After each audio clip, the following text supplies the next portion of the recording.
Hello all my Kenvians and welcome to a brand new episode of First Impressions with Papa Ken. As you can see today, I accidentally took a screenshot apparently, but as you can see here, I am going to be playing 8-Bit Commando. And, well, here in the beginning, this is another one of those cases where I am recording my vocals afterward. Hopefully this will be the last time, but as you'll see here, the reason why I do it is I was messing with the buttons a little bit, and it just didn't feel right. Now, full disclosure, I was playing this with a joystick, and yeah, it just didn't feel right. So I had to go back out to the options and fix this, which is unfortunately not something you can do while playing the game. But thankfully is possible. They only give 360 controller indications here, but again, you can use it using a PlayStation 3 controller if you have the right setup, basically. But just a second here, and we will get right back into the game itself. And I guess technically this isn't my entire first impressions, really, because my first impressions of the game were, why is this game in Russian? Because all of the text was set to Russian, and it took me a while to figure out how to get it out of that, because I couldn't read Russian. Now, here's the frustrating thing right off the bat with the controllers. I'm trying to be able to get up to that power-up, but I couldn't because I couldn't stay on that fence. And I think the best way to put it is the character movements are floaty. I know that's used quite a lot, but it's like when you have momentum when you're moving, and in most cases while playing this game, it doesn't really seem to be an issue. But when you're trying to do a precision jump on something, even if you stop pressing all the buttons completely, when you jump and then you land on something, he keeps moving for not just even one step, but a few steps. And that's, again, I don't know if it was just me getting frustrated by that or what, but it really does affect you. Now, thankfully, that was, I think at least as far as this bit of the gameplay goes, that was the only time I really had that issue, because there's not too many small platforms. And clearly this game is meant to be played two-player, because no matter what, every checkpoint you get to, there's always going to be the player 2 character, even if you're only playing, a one-player game. Which, I don't know, it seems like that's something that could be fixed easily in the code, especially considering this game has had several versions, at least. Like, if you go back to the title screen and take a look, they make it pretty clear that it's on version 1.33 or something like that, I don't know. But here's one thing I started to notice, and I don't believe it was anything that took place earlier in the game, but in certain areas the ground is destructible, which could therefore mean that you might lose ground to walk on, which would be frustrating if it is possible for every bit of flooring. But thankfully it seems to be mostly just a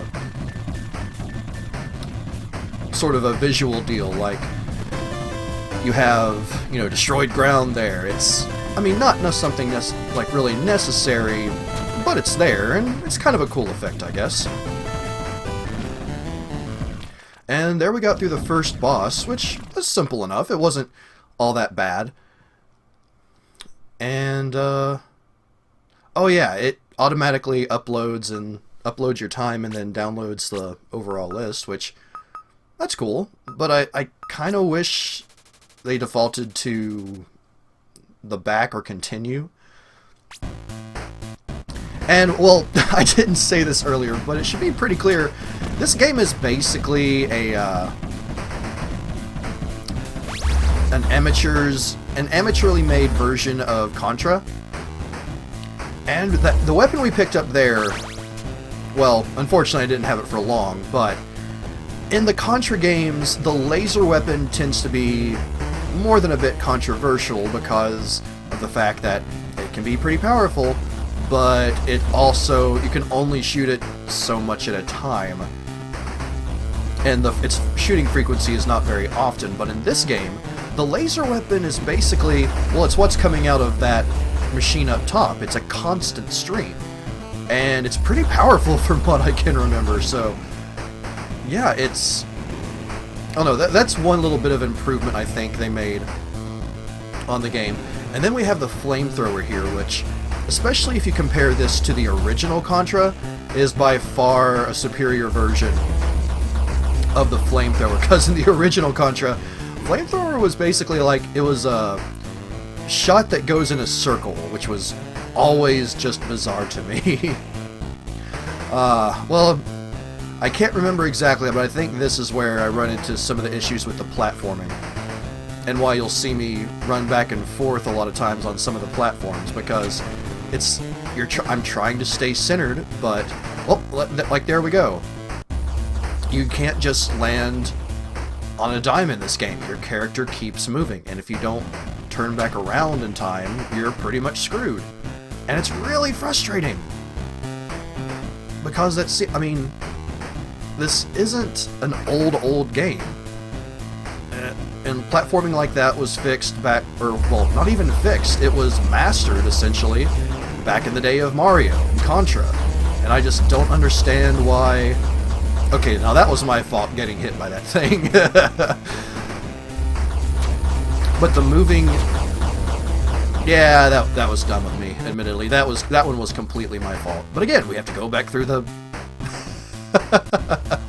That was also my fault. But something so simple, where it fixed, could make this game...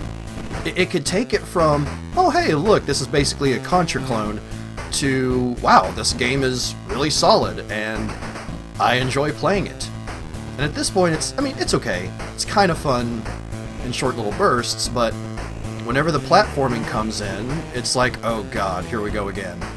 Now, it's definitely nothing quite to the level of, say, Double Dragon, or Double Dragon 2. But I still, to this day, don't understand why they added the platforming sections to those games. Such absolutely horrid. But still, it takes away from something that otherwise is a pretty fun game.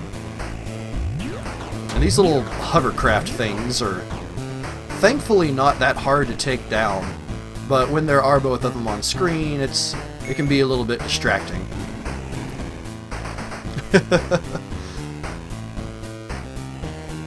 So yeah, overall, I have to say, first impressions of this game, it's not bad, admittedly. It's overall pretty competently made. But the downside is that it does have some flaws that, while they can be worked around, aren't exactly... They shouldn't have to be worked around. It might be something having to do with the engine that this was made with, but I don't know, it seems like with a little bit of programming, those extra couple of steps after you jump could be taken care of.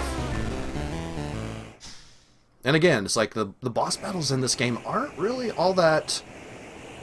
They aren't too much of an issue, to be honest. And there's some achievements. Yes, I actually did get the achievements in a previous playthrough for the first level, just because I decided to, you know, give it a try. Oh yeah, this is a fun little segment. It's like, okay, you can take damage from those little platforms there on the train, and it's the first thing you come across, and you're given no warning. Like, none at all. And I don't know. It's another one of those things that it seems minor, and in the end it may be just kind of a nitpick on my part, but it really is frustrating. It's like, I shouldn't have to be taking these hits.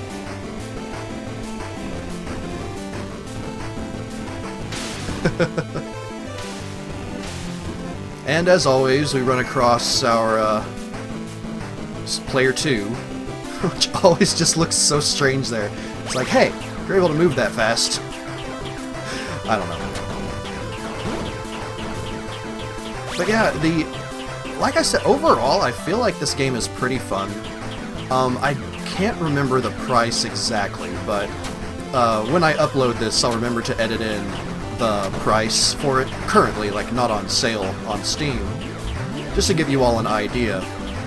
And, you know, I'll let you all judge whether or not you think it'd be worth the price based on that. I don't think it was too much, but at the same time, I do believe I got this game on sale. Now, here's another deal. I think I kind of cheat myself out of the battle with this truck because I got to that next checkpoint before actually finishing it, and it just doesn't stop.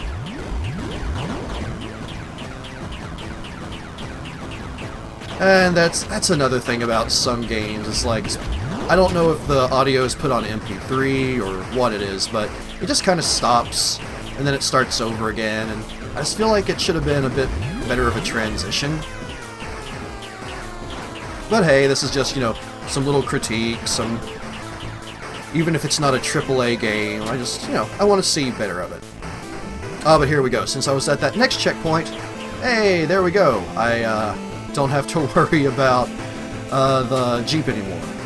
And I just got a bunch of fire up my bum. And, well, I guess this is technically another area where the movement can be a bit annoying. But I feel like they made up for it a little bit with your hitbox, because it seems to be more the very center of the character's body, since, as you could pretty clearly see there, I had, you know, my character's arms and legs were kind of in the flames. So, you know, they kind of made up for some of the shortcomings. But in the end, it's still... It's distracting. Hey, he's getting away with a nuclear device, blah, blah, blah. Train ride, achievement unlocked. So yeah, this is the last little bit of the missions that I actually go through in this first impressions, which is amazingly basically halfway through the game. So I decided to jump to versus mode, or I tried to, because, yeah, it took me to the controller decisions, which I didn't understand, so I don't know, I may try versus mode again sometime if I have a friend to play with, but until then, this has been my first impressions of 8-Bit Commando. Love to hear what you all think about it if you played it. Otherwise, just let me know what you think in general. Until next time, everyone, I am Papa Ken, and I will see you in the next episode.